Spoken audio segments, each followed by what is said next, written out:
आपका आपके अपने चैनल स्टडी टाइम में। और आज हम आपके सामने एक नया पेपर सॉल्व करेंगे। पेपर है अकाउंट्स क्लर्क, पोस्ट कोड 767 का। तो बिना किसी टाइम गवाए शुरू करते हैं पेपर को। अगर किसी ने भी हमारा चैनल सब्सक्राइब नहीं किया है वो प्लीज़ चैनल को सब्सक्राइब करें, क्योंकि इसमें बहुत सारे जो अकाउंटेंट, ऑडिटर्स और स्टैटिस्टिकल असिस्टेंट्स के जो भी पेपर हुए हैं प्रीवियसली, वो हमने ऑलरेडी डिस्कस कर रखे हैं। अगर जिस किसी ने भी चैनल सब्सक्राइब नहीं किया है वो चैनल सब्सक्राइब करें और वीडियो की प्लेलिस्ट में जाके आप कॉमर्स से रिलेटेड जो भी HPSSC के एग्ज़ाम हुए हैं वो आप देख सकते हैं। तो स्टार्ट करते हैं। फर्स्ट क्वेश्चन है, cell budget is a forecast expressed in. तो बिक्री बजट एक पूर्वानुमान है, इसे व्यक्त किया जाता है। तो इसको जो है हम व्यक्त करते हैं मनी की टर्म में, तो मुद्रा में इसे हम व्यक्त करते हैं। ठीक है, तो ऑप्शन नंबर बी आपका राइट आंसर है। क्वेश्चन नंबर 2 है आपका, which is used as a tool for cost control. तो इस किसका उपयोग लागत नियंत्रण हेतु उपकरण के रूप में होता है। तो इसका जो राइट आंसर है वो है option number C, standard cost. Standard cost आपका राइट आंसर है according to answer key. Next question है आपका, the term management accounting was first coined in. तो इसका राइट आंसर है 1950। ये जो क्वेश्चन है ये JOA अकाउंट्स 515 पोस्ट कोड में भी पूछा गया था। तभी मैं आपको बोल रहा हूँ कि क्वेश्चन रिपीट होते रहते हैं। अगर आप एक क्वेश्चन प्रीवियसली पर डे अगर आप देखेंगे तो आपके लिए काफ़ी हेल्पफुल रहेगा। अगर आपको एक क्वेश्चन पेपर में 2-3 क्वेश्चन अगर किसी दूसरे पेपर में रिपीट हो रहे हैं तो आपके लिए ये काफ़ी हेल्पफुल रहेगा, क्योंकि आपने वो क्वेश्चन ऑलरेडी पढ़े हुए होंगे और अच्छी तरह से रिवाइज किए होंगे। तो आप इजीली आंसर बता सकते हैं एग्जामिनेशन हॉल में। तो नेक्स्ट क्वेश्चन है आपका question number 4, who coined the concept of management accounting. तो इसका जो राइट आंसर है वो है option number B, James H Bliss. Option number B आपका राइट आंसर है। नेक्स्ट क्वेश्चन है आपका, which ratio is consider as safe margin of solvency. तो इसमें जो ऑप्शन दे रखी है, liquid ratio, quick ratio, current ratio और नन ऑफ अबव। तो इसका जो राइट आंसर है वो है करंट रेशो। जो आपकी चालू अनुपात है वो ऋण शोधन क्षमता की सुरक्षित सीमा माना जाता है। ठीक है, नेक्स्ट क्वेश्चन है, the ideal level of current ratio. तो इसका जो राइट आंसर है वो है बोथ A एंड B, क्योंकि अगर हम 4:2 को काटते हैं तो भी हमारे पास 2:1 आता है। कुछ लड़के कंफ्यूज हुए होंगे क्वेश्चन को देख के, क्योंकि उन्होंने जो बुक में पढ़ा होगा वो 2:1 पढ़ा होगा, लेकिन दोनों अगर हम देखें तो दोनों बातें सेम है। 2:1 या 4:2 हाफ होना चाहिए। इसका मतलब है करंट एसेट्स जो होती है वो डबल होनी चाहिए करंट लायबिलिटी की अपेक्षा। ठीक है, तो ऑप्शन नंबर सी आपका राइट आंसर है। नेक्स्ट क्वेश्चन है आपका, the debt equity ratio is a sub part of. तो इसका जो राइट आंसर है क्वेश्चन नंबर 7 का वो है long term solvency ratio. Next question है आपका, higher the ratio the more favourable it is which does not stand true for. ये माना जाता है कि अगर उच्चतर जो अनुपात होगा वो अनुकूल होगा, लेकिन यह जो अनुपात है ये किस रेशो में अप्लाई नहीं होता, ये पूछा गया है क्वेश्चन में। तो इसका जो राइट आंसर है वो है ऑप्शन नंबर ए, ऑपरेटिंग रेशो। ऑपरेटिंग रेशो में यह कॉन्सेप्ट अप्लीकेबल नहीं होता कि हायर द रेशो आपके लिए फेवरेबल है, मोर फेवरेबल है। यह कॉन्सेप्ट इस पे एप्लीकेबल नहीं होता। ठीक है, नेक्स्ट क्वेश्चन है न्यूमेरिकल है, क्विक रेशो दे रखी है आपके पास और करंट रेशो भी दे रखी है। करंट लायबिलिटी आपके पास गिवन है 60,000, आपको वैल्यू ऑफ स्टॉक्स निकालना है। ये आपको पता होगा कि क्विक रेशो में स्टॉक्स हम लेते नहीं हैं तो उसे हम एक्सक्लूड करेंगे। तो आप इसका आंसर सॉल्व करके निकाल सकते हैं। तो इसका राइट आंसर जो रहेगा वो रहेगा 54,000। नेक्स्ट क्वेश्चन है आपका question number 10। What is SP500? तो SP500 जो है ये क्रॉप ऑफ व्हीट है, गेहूं की फसल है। अगर S&P 500 होता तो स्टॉक एक्सचेंज ऑफ USA होता। ये थोड़ा कंफ्यूजिंग सा था। नेक्स्ट क्वेश्चन था क्वेश्चन नंबर है 11। Which of the following is not a credit rating agency? तो क्रिसिल भी क्रेडिट रेटिंग एजेंसी है, इक्रा भी है, केयर भी है। तो निक्की यह स्टॉक एक्सचेंज है। तो ऑप्शन नंबर सी आपका राइट आंसर है। नेक्स्ट क्वेश्चन है व्हेन वाज निफ्टी एस्टेब्लिश्ड? तो निफ्टी जो है इसमें हम 50 कंपनी को कंसीडर करते हैं, लेते हैं। तो ये जो है 1996 में एस्टेब्लिश्ड हुआ था।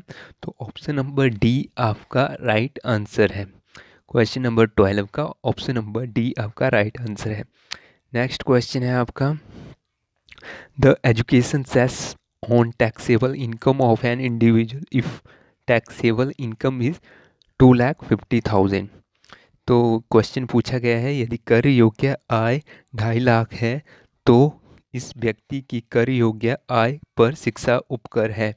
तो इसका जो राइट आंसर है वो है ऑप्शन नंबर ए नील, क्योंकि उस पर कोई कर नहीं लगेगा। ठीक है। नेक्स्ट क्वेश्चन है आपका if taxable income of an individual is more than 1 crore then surcharge will be levied at. तो इस पे जब यदि किसी व्यक्ति की आय जो है कर योग्य आय 1 करोड़ से अधिक है तो अधिशुल्क लगाया जाएगा। तो कितना % लगाया जाएगा? Option number D 15%। Next question है gratuity exempted for tax of government employee is. तो जो सरकारी कर्मचारियों को उपदान या ग्रेचुटी धनराशि पर छूट है वो कितनी है, ये पूछा गया क्वेश्चन में, कितने पे छूट है। तो इसका जो राइट आंसर है वो है option number C 20 lakh rupees. ठीक है। 15th का है option number C 20 lakh. Next question है 16th। Deduction under section 80U of income tax act is allowed to a personal having disability more than. तो यदि वह व्यक्ति जिसकी असक्ता डैश से अधिक है तो आयकर अधिनियम की धारा 80U के अधीन कटौती अनुमान्य होती है। तो कितनी % होती है कटौती? तो ऑप्शन नंबर ए इसका राइट आंसर है 50th का 50%। ठीक है। क्वेश्चन नंबर 16 का है right answer option number A. Next question है interest on deposit to senior citizen is exempted under section 80 TTV of income tax act to what extent. तो आयकर अधिनियम की धारा 80 TTV के अंतर्गत वरिष्ठ नागरिकों को अपनी जमा राशि के ब्याज पर किस सीमा तक छूट प्राप्त है? तो इसका जो राइट आंसर है वो है ऑप्शन नंबर डी 50,000।